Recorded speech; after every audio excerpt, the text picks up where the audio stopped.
Salamat pong muli sa mga nagpaunlak sa ating programa at matapang na humarap sa mga tanong ng bayan. Sa panahon po ng social media, alam namin na direktang naaabot na ng mga kandidato ang mga botante para maipahayag ang kanilang mga plataforma at saloobin. Pero naniniwala pa rin po kami na ang diwa ng demokrasya nasa harapang pagdebate ng mga magkakatunggali at ng mga magkakasalungat na pananaw sa mga mahahalagang issue at suliranin ng ating bayan. Karapatan nyo rin po bilang mga botante na mabigyan ng pagkakataon para makilatis ang mga nanliligaw o humihingi ng inyong boto at ang kanilang mga ipinapangako. Eleksyon na naman.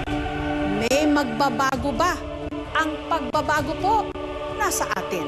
Kailangan natin ng mga lider na tapat, malinis ang hangaring maglingkod sa bayan at uunahin ang kapakanan ng bayan kesa sa sariling interes.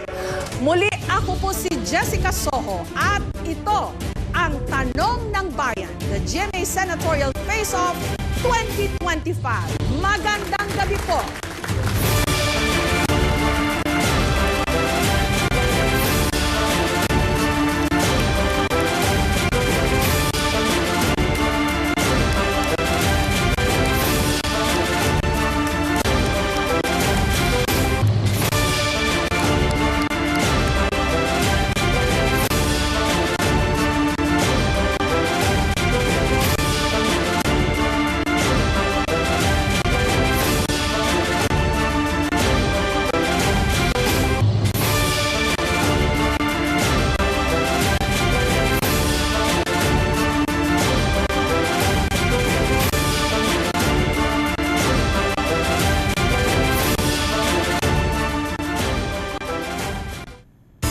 Inyong nakilatis ang mga kandidato sa Tanong ng Bayan, the GMA Senatorial Face-Off 2025, hatid ng McDonald's McCafe at Ensure Gold with Strength Pro.